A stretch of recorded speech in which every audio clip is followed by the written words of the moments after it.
জীবনে কিছু মানুষ থেকে দূরে থাকলে আপনার তেমন কোনো ক্ষতি হবে না, এমনকি তারা উচ্চশিক্ষিত, ধনী এবং সফল মানুষ হলেও। সেসব মানুষ কারা জানেন?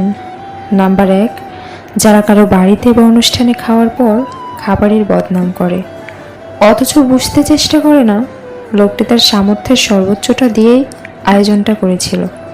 নাম্বার 2, যারা কারো বিয়ের কথা শুনলেই প্রথমে জিজ্ঞেস করে মেয়ের বাড়ি থেকে কি কি দিচ্ছে। নাম্বার 3, যারা কেউ চাকরি পেয়েছে শুনলে প্রথম প্রশ্ন করে স্যালারি কত। নাম্বার 4, যারা আড্ডায় বসলে কারো না কারো নামে বদনাম করবেই। নাম্বার 5, কেউ ভালো কিছু করলে যারা সেখানে খুঁত বের করার চেষ্টা করে।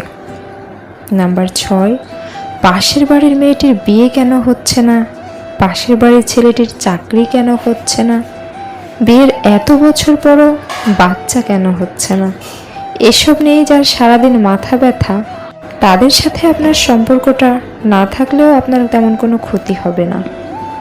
কাদের সাথে সম্পর্ক রাখা উচিত এটা জানার চেয়ে গুরুত্বপূর্ণ জীবনে কাদের এড়িয়ে চলা উচিত।